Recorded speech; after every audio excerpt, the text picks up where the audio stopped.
Hello, I am Megan Bonifacius and I'm the owner of Rough Life Dog Training and Rough Life Doggy Day Camp. In today's video, we're just going to talk about different brands of equipment, how things should be sized and fit your dog. Today, Rose is going to be our training equipment model. She's my dog. She is a blind Catahoula mix. She's around almost 4 years old. And the first piece of equipment that we'll talk about is the bed that she's sitting on. Rose is in the place command right now, which means she's on her elevated bed and she's not supposed to come off until I tell her to by using her release word. The elevated bed that she's on is called a Kuranda bed, and this is what we recommend to our clients to use for place. It is chew-proof, it's great quality, and it's going to last a really long time. The second piece of equipment that we'll talk about is a treat pouch. We like silicone treat pouches because they're very easy to clean. You can just clip it right onto your pants. It has a magnet at the top, so it keeps itself closed. Easy access to get in there, and then you can just clip it right onto your pocket of your pants and then easily access the food. Good girl. And any equipment that we recommend, I'll put a link in the description of our video for. So besides a place bed and a treat pouch, the first thing that we'll use on a dog to teach anything new is a slip collar. So it's likely that your dog has one of these. This is a slip collar. The head goes in here. It has a tab, so I can size this to whatever size I need to. We want this to be up high on the neck, directly behind the ears, and then head goes in here. So I will put this on Rose so you can see what it looks like. There is a loop at the end so you can clip a full leash to it if you're going outside.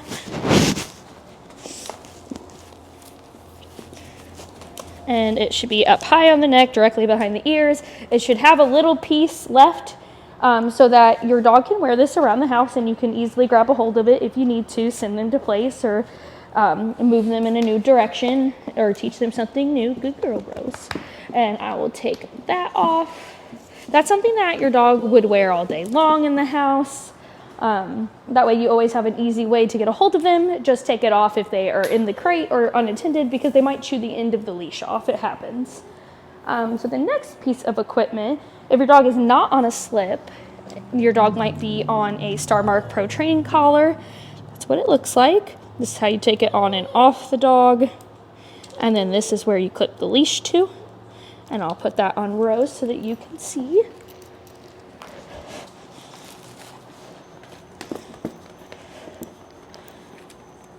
And I'll clip the leash to it. There we go, up high in the neck, directly behind the ears. If your dog has lost weight or gained weight, you do not have to buy a whole new collar. This does have links that you can buy. And I will show you how to add or take away some links. So on this Star Mark Pro Training collar, you can see there's two pieces, and I'm just gonna wiggle them out. And it can definitely be tricky. So then if I want to add some links to it, I have a couple extra links here. I'm going to match these together. It's best if it's like at an angle at the top, like a triangle. And then you clip those into there. And then you would clip them into here again. And these can be tricky. There we go. And now the collar is bigger. But you always want it up high on the neck, directly behind the ears. So you should only be adding links if your dog has grown or just gained weight. The next piece of equipment we'll talk about is a prong collar. If your dog's not on a slip and it's not on a Star Mark, it's likely that you are using a prong. We only use the brand Herm Springer prong collars. So it has a metal plate in the middle and it says Springer, so that's how you'll know it's the right brand. This is for measuring. You're never going to clip the leash onto this. You'll always clip the leash onto the D-ring, and that is because it swivels, and so it's safe for you to clip your leash onto it. To take a prong collar on and off, you can just wiggle it out, or you can pinch the tops to get it out. To put it back on, the prong will not go through, and you can't put them in at the same time. You either have to pinch the top of both of them, or you can put one in push with your thumb to do that. And you'll want to practice that before you actually do it on your dog.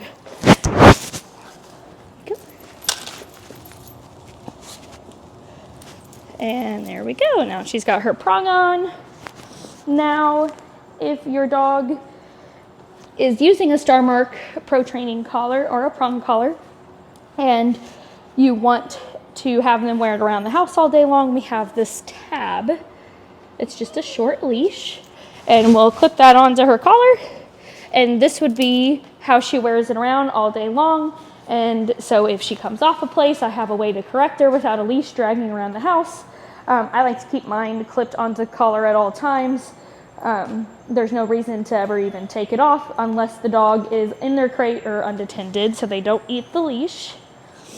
If you need to resize your prong collar because your dog has gained or lost weight, please, you can also buy individual links just like the other collar.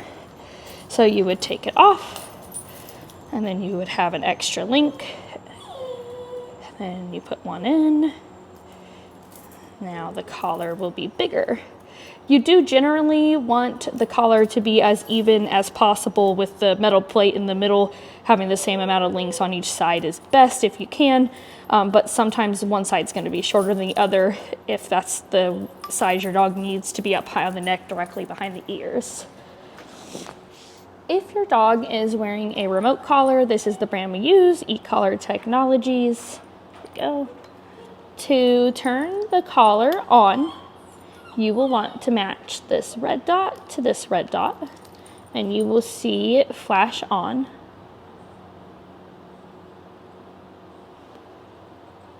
There we go. It flashes green when it's on. To turn the actual remote on, you're going to turn it around.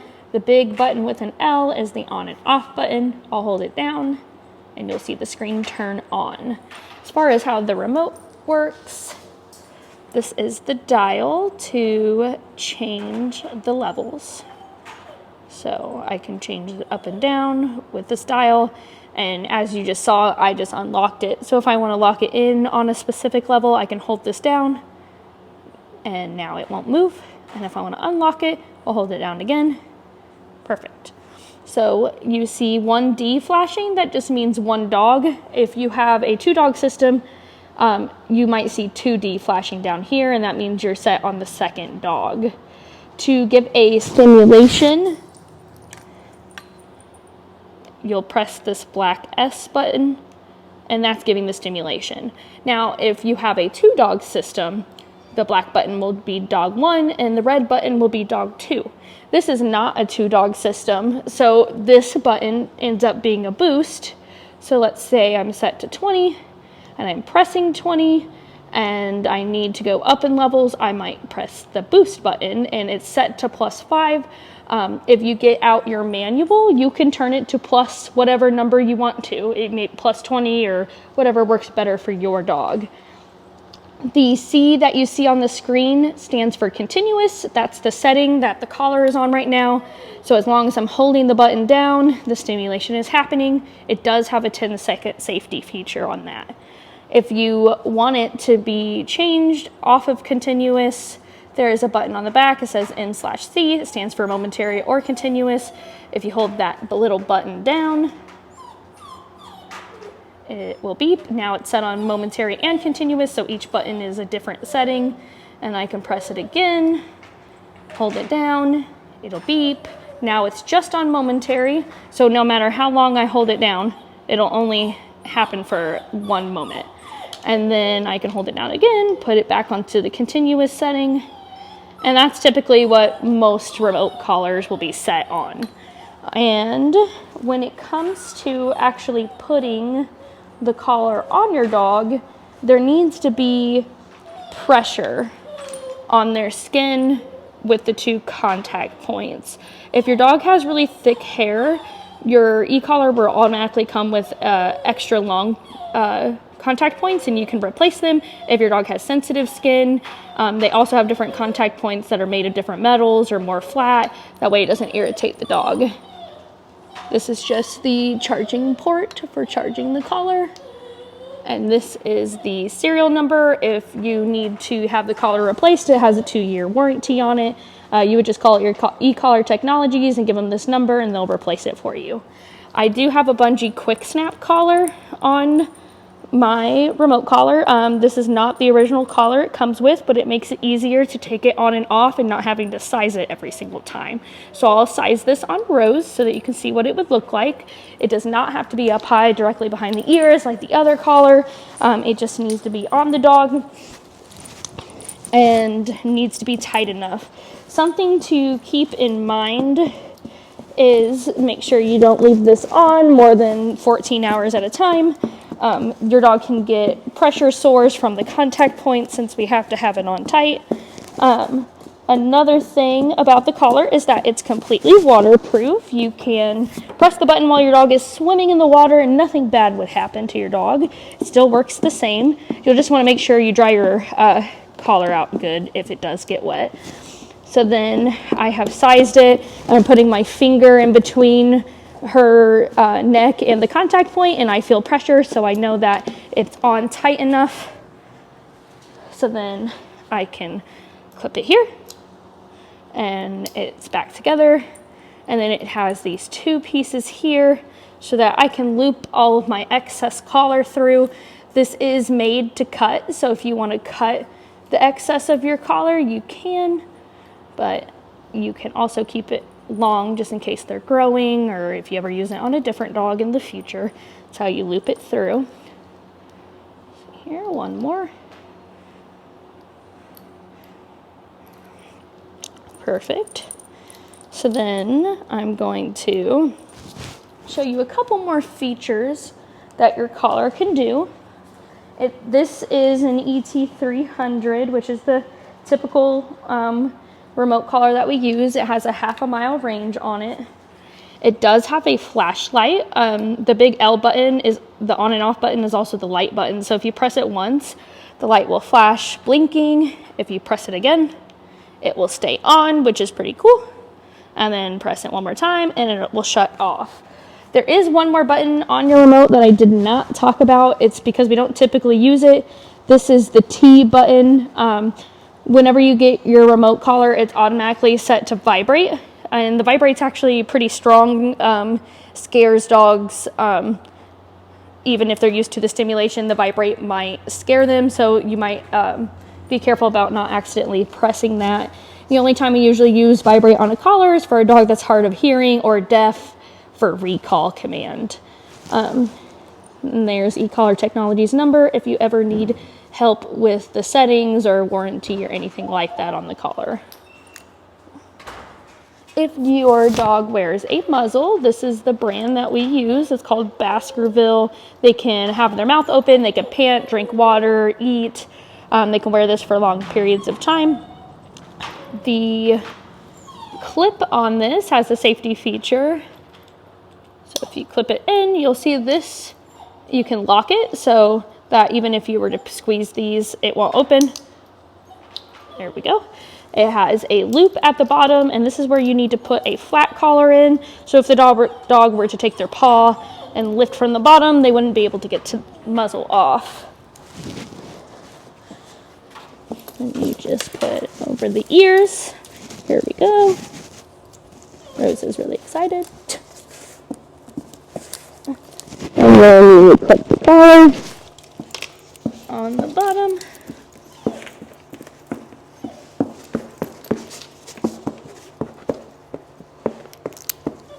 There you go. And then you can easily give treats through it. Rose is not muzzle trained, so she's not used to putting one of these on. Thank you for doing a good job. So then you could put treats in through the front, still feed treats. Oh, good job. And then we'll take this off. Thank you. Place.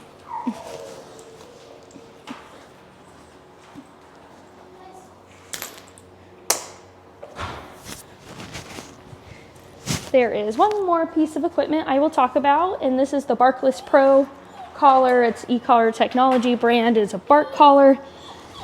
This middle piece is the sensor, and it's detecting vibration from the vocal cords for a bark. And then these are the contact points that give the stimulation, and it has a little screen here. That number 2 right now is the bark count. So the last dog that wore this had barked 2 times. If you want to reset your bark count, you just hold the button down. That's right here. And now my bark count is set to 0. If I press it again, it'll tell me the level I have the remote collar or the bark collar set at. Right now it's set at level 3. It goes up to level 8 or 9. And then if you press it again, you also see the sensitivity level. This is set on high sensitivity. If you want to change the sensitivity, you'll just hold this down until that's blinking. And then every time I press it, that's low sensitivity, medium sensitivity, high sensitivity. And when I choose what I want, I'll hold it down again to save the setting. So 0 barks. And this is the settings on the collar, so you can have it set to just tone. You can have it set to go up in levels as the dog barks. You just want to read your instructions to put the right settings on that you want. But the most important part about this is that this has to be in the right spot in order to work. It has to be right underneath on the throat. And it has to be pretty tight. So you would want it underneath right here is the best spot for your bark collar. Wave. Good girl.